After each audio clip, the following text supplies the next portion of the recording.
Hello and welcome back to Realistic Fish Keeping. This is the third episode in the series of how to set up your own fish tank or aquarium. Last week we covered some basic water testing using a dip strip, how to acclimatise your new fish properly, and a little bit of aquascaping to tidy up the fish tank. Today we'll be looking at a more precise liquid test kit, discussing what the results mean, and adding some more fish. So this is what the tank looked like last week, and here it is today. As you can see, not much has changed other than the fish are settled and some of the plants have grown a little. But that invisible ecosystem of beneficial bacteria will have grown dramatically. This is due to the introduction of the first fish and the waste they produce. So today I'm going to introduce some more fish. These are brittle-nosed plecos, who are a great algae eater. First though, we need to ensure that water is still stable. I'm going to perform a liquid test, which are considered a more precise way of checking water parameters. They do take more time, but they are worth doing, especially if you suspect an issue or if the fish are showing signs of illness or stress. So this is the NT Labs Aquarium Lab Test Kit. It tests for ammonia, nitrite, nitrate, pH, general hardness, and KH. We covered ammonia, nitrite, and nitrate in the first video, but today I explain the others, the pH, the KH, and the general hardness, also known as GH. So this test contains plastic tubes for each test, a lid for each tube, stickers, instructions, a syringe, and the liquid tests themselves. Each tube needs 5 millilitres of tank water for the test. There's a small ring around each of the tubes to make sure that you put exactly the right amount of water in. All the tests are colour coordinated and they are simple to follow. The instructions are on the back of the box. First of all, we're filling all of the tubes with 5 millilitres of the tank water. The first test is the ammonia test in the yellow. Using the instructions on the back of the box, we can see the test has 3 bottles. Each of the 3 bottles needs 5 drops. Giving it a little shake, and then you wait for 10 minutes. So we'll go ahead and start that. Taking the first bottle out. I like to give it a little shake, and we're dropping in 5 drops. We'll then repeat the process for the second bottle.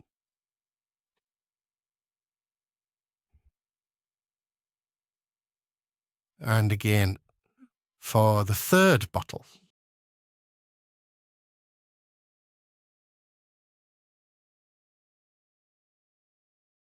So we'll put the lid on now, giving it a little shake, and we're going to put on the sticker on the lid. So just in case we forget, that one is the ammonia test, and we'll leave it for 10 minutes. So the next test is the nitrite test, and this one has got 1 bottle, need 5 drops, then wait 2 minutes. So we'll take that 1 bottle out, which is red, give it a little shake, and then we're going to drop in 5 drops.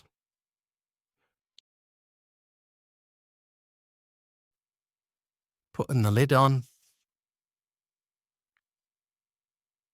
giving it a shake, and putting the correct sticker on. We'll check this in 2 minutes. So by the time we've done the next test, it'll probably be time to come back and check it. And the next test is the nitrate test. And this one does specify that you have to shake the first bottle for 30 seconds.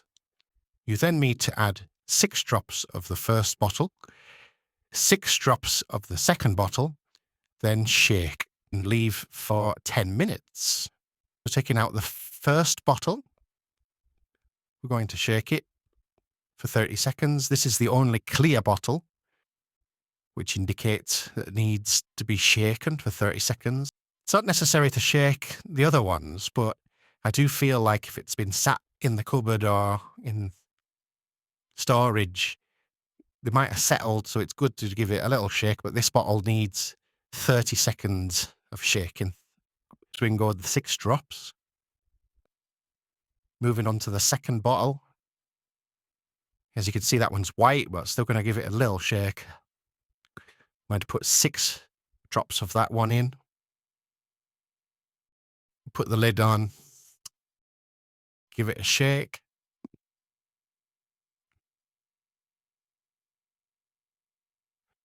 And put the correct sticker on.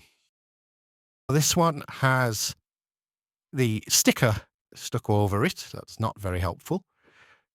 But it specifies that the pH has 5 drops.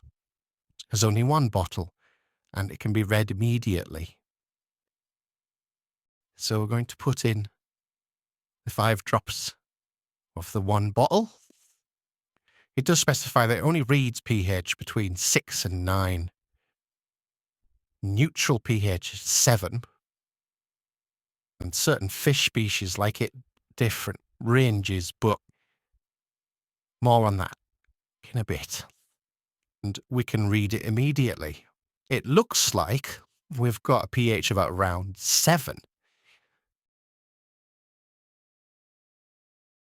We're coming back to an earlier test after it said 2 minutes. So that is very clear, and I don't believe there to be any nitrite in there at all. I think that's the reading of 0, so that's positive. So next up we have the KH test, also known as the carbonate hardness.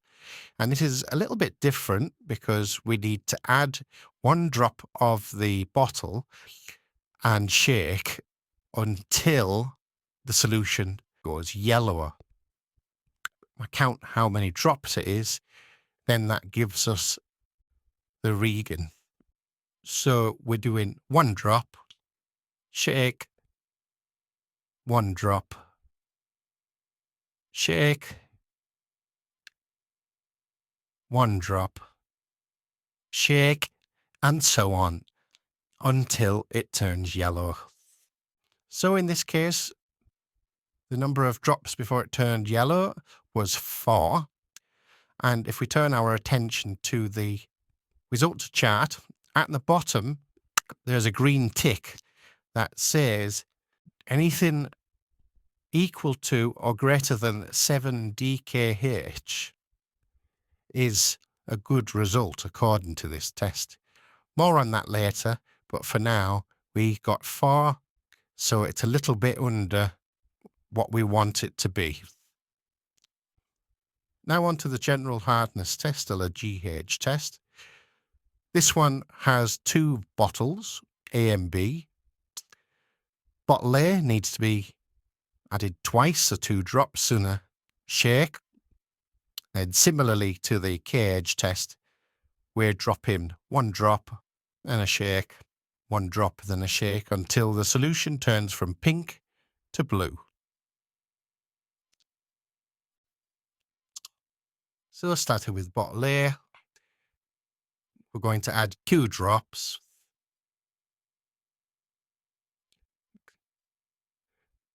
Then we're going to give it a shake. Then we're going to go to bottle B, add 1 drop, then shake, and continue that method until it turns blue. So there we are, it's taken 10 drops for the solution to turn blue. So that's our result. We can refer to the chart now just to see what the correct or ideal GH should be. And on the board there, it's saying 8 DGH. So 1 DGH is 1 drop. Ours is 10. So it's 10 DGH. The ideal, according to this test, is 8. So ours is a little bit higher, but I'm not too concerned about that. I can come back to that later and discuss it a bit more in detail. Going back to the other two tests that take 10 minutes to settle, the ammonia there is showing yellow, which is 0. Anything above 0, we would be looking to make changes. I did cover that in the first episode in more detail, so you might want to have a look at that if that's what your results are showing. The nitrate, that was another one that took 10 minutes, and we have a good result here. It's looking to be about fat native, so you can't quite see it on the camera there, but there is a tiny tinge of pink. I'm not concerned about that at all. So on to the full test results now. First of all, I'm going to link the ammonia and nitrite tests together. They're both showing 0, and according to this test, that is the only result that's acceptable for both. Anything higher, we're looking at a possible problem with the beneficial bacteria colonizing. Potentially, there's too much food being put in, or there's too many fish, and the waste that's producing is overwhelming the beneficial bacteria at the moment. We would be looking at putting some CChem prime in just to give us some thinking time that detoxifies ammonia, nitrite and nitrate for up to 48 hours. But as these two are the most toxic, it will be a case of immediate action, or we risk losing the fish. The way of combating that is also to put in some beneficial bottled bacteria, and that would help colonize the bacteria in the tank to then overcome all this excess waste. We wouldn't be looking to do any water changes at this point, or I wouldn't recommend it, because taking water out at this stage is just going to reduce the amount of beneficial bacteria in the tank further. So adding the prime and the beneficial bottled bacteria and stopping feeding the fish for a few days will be the best course of action. So onto the nitrate now, and we have a result of 5, which I'm not concerned about. Everybody's tank will have a little bit of nitrate in it at most times. This is because there's nothing to break that down any further. It then needs to be taken out either through a water change or through plants. Plants will regularly take it in to use as a fertilizer. Now onto the pH. The pH scale is from 0 to 14. 7 is what we got, and that is neutral. Under that is acidic. Over that is alkaline. Every species of fish has its own preferred pH. For example, angelfish prefer more acidic water. African cichlids prefer slightly more alkaline water. The swordtails I have in this tank are hardy fish, and what that means is they are quite forgiving and tolerant of quite a large range of pH, but do prefer it 7 or above ideally. KH is basically the thing that keeps the pH stable. With a lower KH, the pH is more likely to change. A higher KH keeps the pH more stable. It's a measure of how much carbonate or bicarbonate is in the water. KH naturally drops in the aquarium all the time due to natural processes like fish waste, plants decaying and leaving food uneaten. KH can be added back into the aquarium with regular partial water changes. So having KH of 4 isn't a big problem. If it was to go any lower than 4, that could mean that our pH would be potentially at risk of dropping or being unstable. This would be more of an issue if the tank was fully stocked and the KH would be going lower faster because there'll be more natural processes taking place. As there's less fish in the tank at the moment, it's not going to drop very quickly, but it's definitely something to keep an eye on over the next couple of weeks. GH measures the amount of calcium and magnesium that's in the water. Water with a low GH is also called soft water. High GH is known as hard water. These minerals are required to keep fish and plants healthy, but some need more than others. As a rule of thumb, a species of fish that likes a lower pH will also like a low GH. The two will naturally occur side by side. These swordtails enjoy harder water, so this result of 10 will suit them perfectly. But also, I won't be adding any fish that absolutely require soft water, such as discus, because that would mean I can't keep both of them happy. So now we've got an understanding of water chemistry and how to perform a liquid pest. We also know what a good result is and what a bad result is. In the future, I'll mention how we can fix problems that may arise. But for now, all we need to know is what's good and what needs action taken. So I'm happy with the results now that we can add some more fish. I'm adding 3 bristlenose plecos. A bristlenose pleco is an algae eater, and that around this time, there'll be certain processes that occur in your tank that will mean that algae will start to grow. So algae will be a problem, basically guaranteed, at some point in your aquarium. Bristlenose plecos, they don't get too big, they're good for this size aquarium. They clean the glass, they'll clean all the surfaces. But whatever size aquarium you have, I thoroughly recommend you get the algae eater that suits the size of your aquarium. Do some research, find out which one would be the best one for you. It'll be a one mesh job for you to do. Anyway, that just about wraps it up for this week. Next week, we're going to have a look at how to solve disputes between fish and also why male to female ratios and size of different fish is important. We'll be looking at adding some more fish, and we're also going to be looking at what inside your fish tank might be changing your water parameters. But until next time, bye for now.